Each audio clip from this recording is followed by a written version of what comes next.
Well, hello my dear friends. I hope that all of you are safe and sound wherever you are and most importantly healthy. तो दोस्तों आज के इस video में हम बात करेंगे about the common mistakes that can happen in your OCI application. दोस्तों जैसे कि हम जानते हैं कि OCI एप्लीकेशन जो है it's a very big process. उसमें हमें part A part B online fill करना होता है। Then we have to upload our photo and our signatures and ये सारा कुछ होने के बाद we have to take a print out and then submit all the documents necessary to support your application and send that entire application to the BLS office, right. तो दोस्तों इस application process के दौरान अगर आपसे कभी भी कोई मिस्टेक हो जाता है after you submit your application online, तो आपके पास उसे एडिट करने का कोई तरीका नहीं होता है। You have to start the process all over again which is a time consuming process. दोस्तों मैं खुद जब अपना एप्लीकेशन फिल कर रहा था OCI का, मेरे से खुद से 3 बार अलग अलग मिस्टेक्स हुआ, because of which I had to do that process all over again. It's a very very time consuming and a irritating process to be honest with you. तो दोस्तों आज के इस वीडियो बनाने का मकसद ये है कि how to identify these common mistakes and how to avoid them in the first place so that you don't have to do it all over again.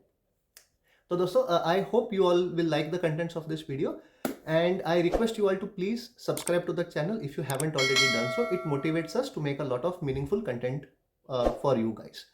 तो दोस्तों आज की वीडियो में मैं अपने एक्सपीरियंसेस के बारे में बताऊंगा कि क्या मिस्टेक्स मैंने खुद ने फेस की और क्या मेरे दोस्तों ने भी फेस किया जिससे मैंने सीखा और उसे अवॉइड किया। मैं ये सारे मिस्टेक्स के बारे में बताऊंगा, क्या क्या कॉमन मिस्टेक्स होती है और उसे कैसे अवॉइड किया जाता है, इन सब के बारे में बात करेंगे। So without further edu let's just jump into the topic.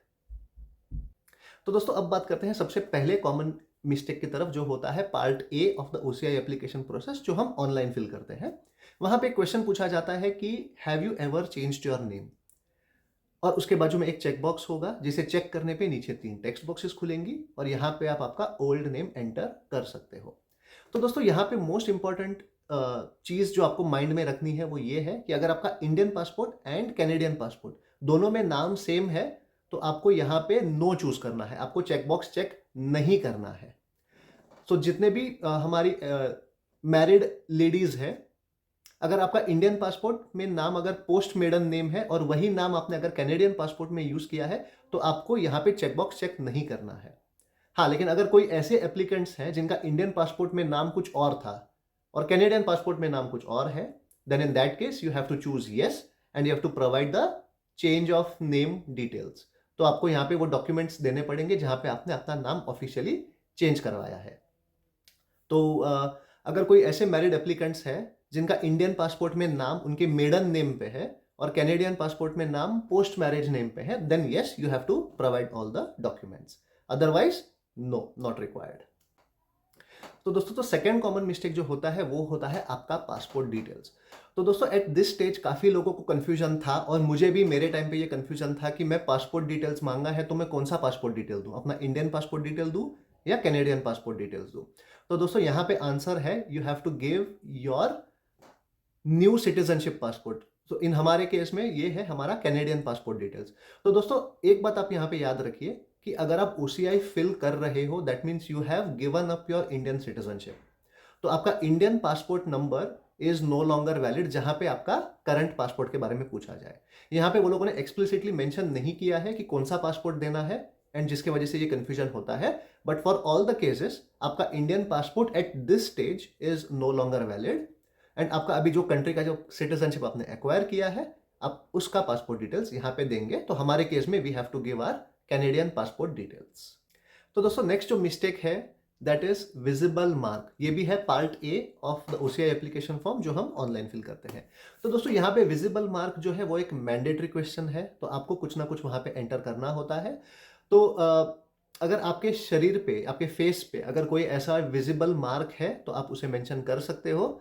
अगर ऐसा कोई विजिबल मार्क नहीं है then you have to mention nothing as such. आप इसे नॉट एप्लीकेबल या ऐसा कुछ करके आप मत छोड़िए, because it's a mandatory question. आप उसे ब्लैंक भी नहीं छोड़ सकते, तो आप उधर नथिंग एज सच करके आप मेंशन कर सकते हो। बट दोस्तों आप याद रखिए आप इसमें जो भी आप यहाँ पे इंफॉर्मेशन देंगे वो आपके OCI में भी प्रिंट होगा। So guys, the next confusing part is something called as national identification number. तो दोस्तों ये मैंडेटरी फील्ड नहीं है, आप इसे ऑप्ट आउट कर सकते हो, आप उसे ब्लैंक छोड़ सकते हो अगर आपको कोई इन्फॉर्मेशन नहीं देना है तो। But if you are interested then the national identification number for Canada is nothing but your SIN number. अगर आप यूएस से अप्लाई कर रहे हो तो there is something called as SSN, social security number, आप वो यहाँ पे प्रोवाइड कर सकते हो। But if you think it is too confidential and too personal and you don't want to share और not comfortable to share, then it's a optional question, आप उसे ब्लैंक छोड़ सकते हो। तो दोस्तों अभी तक हमने जितने भी कंफ्यूजिंग क्वेश्चंस या मिस्टेक्स के बारे में बात किया वो सब रिलेटेड था to part A of the OCI application process. अभी से हम जितने भी मिस्टेक्स या कंफ्यूजिंग क्वेश्चंस के बारे में बात करेंगे ये सब होंगे पार्ट बी से रिलेटेड। तो दोस्तों पार्ट बी में आपको आपके बैकग्राउंड के बारे में इंफॉर्मेशन देना होता है। It's a typical yes know kind of a question. अगर आप किसी क्वेश्चन में यस इन्फॉर्म करते हो तो आपको वहां पे उसका डिटेल्स देना होता है, अगर नो है तो you can just proceed to the next question. दोस्तों यहाँ पे मोस्ट इंपॉर्टेंट चीज जो आता है वो है method of acquiring foreign citizenship and date of acquiring foreign citizenship. तो दोस्तों यहाँ पे मेरा मिस्टेक्स बहुत बार हुआ है, मुझे काफ़ी कंफ्यूजन था कि कौन सा मेथड चूज करूँ, क्या करूँ। सो R&D करने के बाद मुझे पता चला और वही मैं आपको भी बताने वाला हूँ।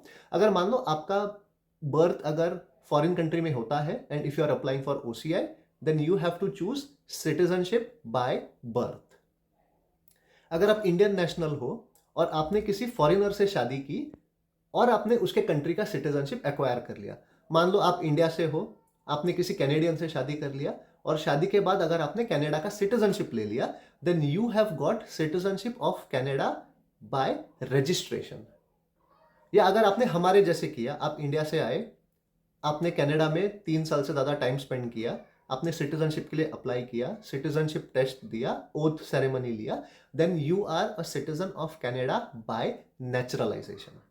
तो दोस्तों ये चीज़ आप बिल्कुल ध्यान रखिए कि अगर आपने ओथ सेरेमनी करके टेस्ट दे के अगर आपने सिटीजनशिप एक्वायर किया है then you are a citizen of Canada by naturalization. And जिस दिन पे आपने ओथ सेरेमनी लिया वो दिन होगा डेट ऑफ एक्वायरिंग सिटीजनशिप। तो दोस्तों अब आता है टुवर्ड्स फोटो एंड सिग्नेचर। तो दोस्तों यहाँ पे बोला जाता है कि आप जो फोटो ऑनलाइन अपलोड करते हो सेम फोटो आपको हार्ड कॉपी में भी सबमिट करना होता है। BLS के वेबसाइट पे मेंशन किया है that only 1 photograph is necessary, but अगर आप BLS इन पर्सन जाते हो तो कभी कभी वो लोग आपसे 2 फोटोज भी ले सकते हैं। तो दोस्तों अगर आप पोस्टल एप्लीकेशन से आप अपना एप्लीकेशन सेंड कर रहे हो तो what I would suggest is instead of sending 1 photo send 2 hard copy photos so that even if they want they have an extra copy of it available with them. तो दोस्तों आपका same photo आप online कैसे upload करोगे and same photo आप hard copy में कैसे लोगे इसके बारे में मैंने अपने OCI वाली वीडियो में बात किया है जिसका लिंक मैं डिस्क्रिप्शन बॉक्स में दूंगा। So please go and check it out कि आप वीजा फोटो आप कैसे यूज कर सकते हो in order to get your photos for OCI। तो दोस्तों अब बात करते हैं सिग्नेचर के बारे में। अगर आपको सिग्नेचर आपका ऑनलाइन अपलोड करना है so what you can do is sign on a white piece of paper, take a photograph and upload it.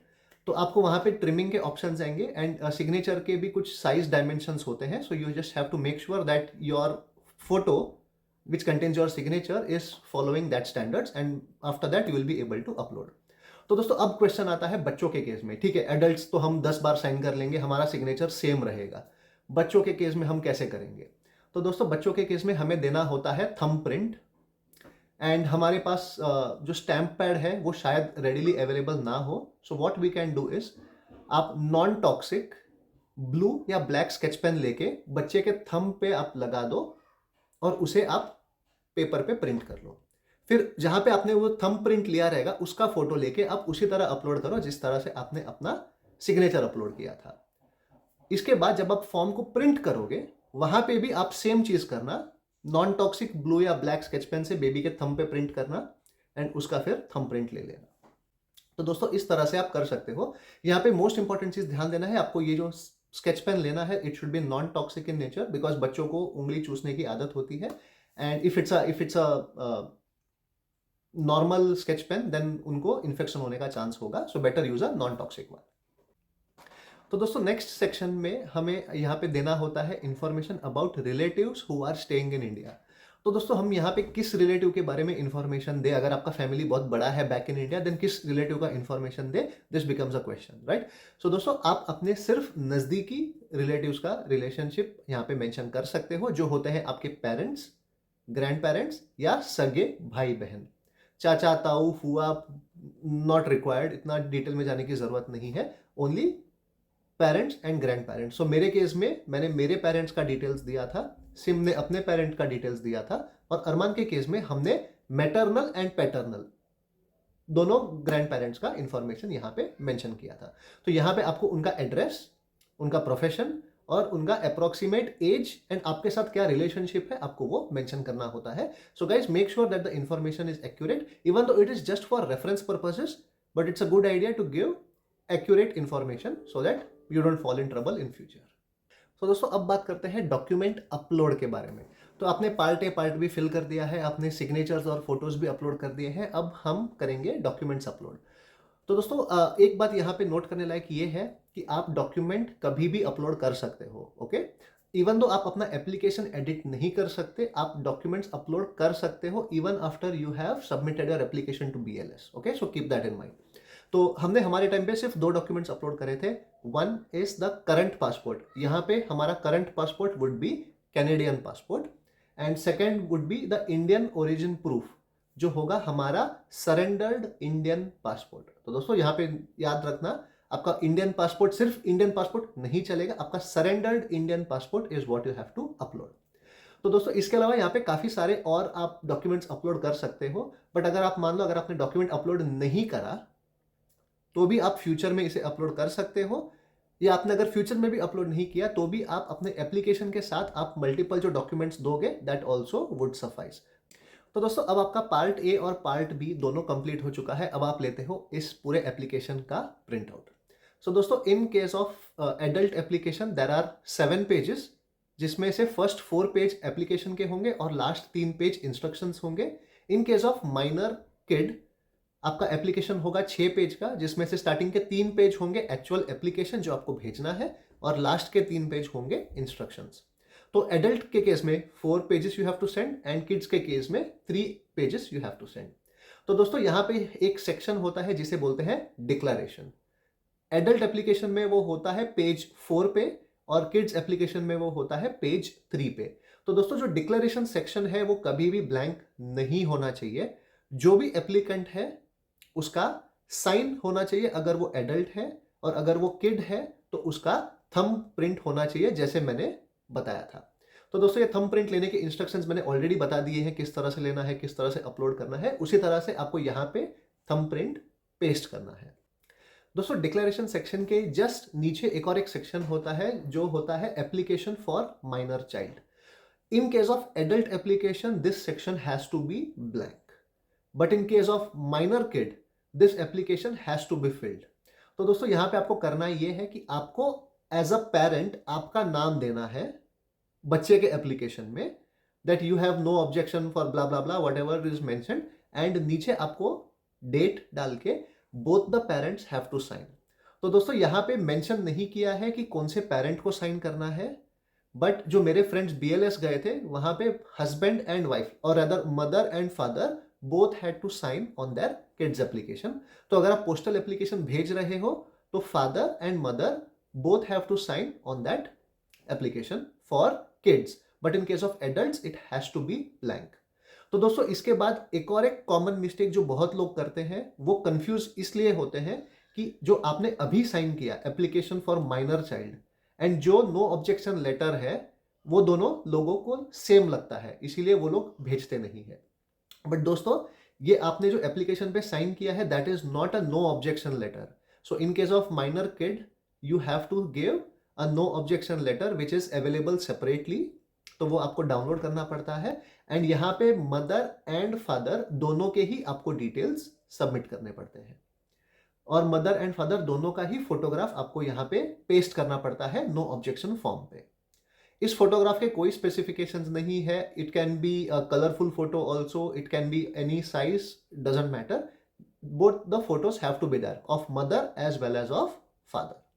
तो दोस्तों ये आप ध्यान देना, एप्लीकेशन फॉर माइनर चाइल्ड पे आप साइन करते हो पेज 4 पे, that does not mean it's a no objection. So no objection is separate and this particular sign is separate. Both of them are mandatory in case of your minor child. तो दोस्तों अब आपको एक और एक document print करना होगा जो होता है OCI चेकलिस्ट। तो दोस्तों ये चेकलिस्ट 1 चेकलिस्ट पर एप्लीकेशन होना चाहिए। तो हमने 3 एप्लीकेशन सबमिट करे थे, तो we had 3 separate checklists with us. तो दोस्तों अगर आप यहाँ पे देखोगे तो चेकलिस्ट में एक और एक एंट्री ऐड हुई है which is for professional details. तो दोस्तों मेरे कुछ फ्रेंड्स को इसका आइडिया नहीं था, वो लोग ऐसे ही BLS ब्रैम्पटन चले गए एंड वो लोगों ने वहाँ पे सबमिट करा, उनका एप्लीकेशन रिजेक्ट हुआ because they did not have the professional letter with them. तो दोस्तों प्रोफेशनल लेटर में आपको ये सबमिट करना होता है कि आप कनाडा में आप कर क्या रहे हो, so what are you doing professionally. तो अगर आप किसी कंपनी में काम कर रहे हो, आप जॉब कर रहे हो, तो आप वहाँ का या तो ऑफर लेटर सबमिट कर सकते हो या कोई अपॉइंटमेंट लेटर आप सबमिट कर सकते हो। If you are doing business then you can give your articles of incorporation or some kind of proof that you are working in Canada. Okay. But in most of the cases, what I have seen is you just have to write a professional letter to the High Commission of India, Toronto, if your post is Toronto, and then you have to mention that what are your roles and responsibilities in your current profession. आप क्या काम कर रहे हो, आपका क्या duties and responsibilities है on a day in day out basis. तो आपको उसके बारे में एक छोटा सा लेटर लिखना है वर्ड में and you have to get it printed and you have to sign on it. तो दोस्तों this is a very important step because ये नहीं होगा तो आपका एप्लीकेशन श्योर शॉट रिजेक्ट होना है। तो make sure that you write at least a small letter, उसमें आप 4-5 बुलेट पॉइंट्स में आप ये मेंशन कर सकते हो that these are the responsibilities that you are doing on a daily basis. So even if you are a housewife और even if you are a homemaker और unemployed, just explain that these are your degrees that you have studied. Currently you are taking a break because of so and so reason, or you are not working because you are taking care of the kids or whatever, like individual situation, but basically you have to describe what are you doing in Canada. तो दोस्तों अब बात करते हैं कुछ common mistakes जो हम documents provide करते हैं उसमें क्या क्या हो सकता है उसके बारे में। तो दोस्तों अब तक आपने सारा कुछ एप्लीकेशन प्रिंट करके हो गया, now you have to accumulate all the documents that you have to send along with the application. तो दोस्तों सबसे कॉमन मिस्टेक जो मैंने किया था वो ये था कि मेरे खुद के एप्लीकेशन में मुझे मेरा पासपोर्ट डिटेल्स देना रहता है and for my child's application also I have to give my passport as a parent. तो दोस्तों मेरे पास मेरे इंडियन पासपोर्ट के कुछ जेरोक्स कॉपीज पड़े हुए थे, तो मैंने वही ब्लाइंडली अटैच कर दिया था। मैंने ये रियलाइज नहीं किया है कि अब मेरा पासपोर्ट सरेंडर हो चुका है, उस पर एक सरेंडर्ड एंड कैंसल्ड का स्टैंप आया हुआ है, that this passport is cancelled because of voluntarily accepting foreign citizenship, ऐसा एक स्टैंप होता है। तो वो स्टैंप वहां पे किया हुआ है, ये मैंने इग्नोर कर दिया एंड मैंने मेरा प्रीवियस जो जेरोक्स था, जो सरेंडर होने के पहले का जो जेरोक्स था, मैंने वही सबमिट कर दिया, बिकॉज ऑफ विच मुझे वहां पे रिजेक्शन फेस करना पड़ा। तो दोस्तों यहाँ पे आपको करना ये है कि आपके पास आपके करंट पासपोर्ट के जितने भी जेरोक्स कॉपीज होंगे, they are no longer valid because now your passport is surrendered. So you'll have to take a fresh printout or a fresh Xerox, and that you'll have to attach along with the surrendership certificate. That will be considered your copy of Indian passport. So guys, the next point that I'm going to tell is not at all mandatory, but we still did it and we would suggest that you also do it. वो ये था कि हमें जितने application के लिए जितने documents देने ज़रूरी थे वो तो हमने दिए ही, बट हमने एडिशनली हमारे साइड से कुछ और डॉक्यूमेंट्स भी प्रोवाइड किए, सो दैट कुछ एप्लीकेशन में कोई डॉक्यूमेंट अगर रिजेक्ट हो जाता है तो उसके बदले में आप वो डॉक्यूमेंट आप यूज कर सकते हो फॉर दैट रीजन। सो से फॉर एग्जांपल अरमान के केस में मेरे और सिम का marriage certificate was not necessary, but we still gave it. In fact, we gave our marriage certificate in my application also and Sim's application also. So basically we printed 3 copies of marriage certificate, one for each application. So even though मेरे passport में सिम का नाम as a spouse added था and vice versa, but still we thought marriage certificate भी हम दे देंगे so that it's additional set of document. नहीं चाहिए तो वो लोग उसको डिस्कार्ड कर देंगे, बट अगर चाहिए होगा देन और हमने नहीं प्रोवाइड किया होगा तो रिजेक्ट होने का चांस था। So that's why we came up with like multiple sets of documents for the same purpose. So अगर एक रिजेक्ट हो जाए तो दूसरा उसके बदले आप यूज कर सकते हो इस रीजन से। तो दोस्तों फाइनली बात करते हैं एप्लीकेशन फीस के बारे में। अभी रिसेंटली कुछ नया स्टार्ट हुआ है जहाँ पे आप एक फैमिली एप्लीकेशन के लिए कॉमन डीडी बना सकते हो, but it was like very confusing, उसमें काफ़ी इफ्स एंड बट्स वगैरह थे, तो हम लोगों ने वैसे नहीं किया। We did it the old school way. So we had total of 6 DDs, 2 for each. एक first DD was for $345 and second one was for $7.4 if I am not wrong. तो हमने ऐसे करा, but if you guys are interested and if you have a family application just like us, then you can give 1 DD which will encompass all of them, but there are multiple conditions in it which was confusing for us, but if it's okay for you, you can go ahead and get it done as well. So my dear friends, ये video यहीं पे अभी ख़त्म करते हैं। मुझे उम्मीद है कि जितने भी पॉइंट्स मैंने बताए हैं, जो मिस्टेक्स आपको कैसे अवॉइड करना है, वो आपके लिए बहुत यूज़फुल हो। और अगर आपको इससे कोई भी अगर बेनिफिट मिलता है तो प्लीज़ कमेंट करके हमें बताइए कि हमने किस तरह से आपको हेल्प किया है, आपका टाइम बचाया है। एंड अगर ऐसा कोई पॉइंट है जो हमने कवर नहीं किया है इस वीडियो में, तो प्लीज़ हमें लिख के भेजिए। It is going to help someone else in need. We have to keep this chain going and helping as many people and touching as many lives as possible and impacting everyone in a positive way. So guys, with this we end this particular video. We hope you like the contents of it, and if you really do, you know what to do. You have to like on this video, you have to comment on this video, share it with as many friends, family and relatives as possible, and most importantly, you have to subscribe to the channel. Okay, so with this we say goodbye, take care and much love.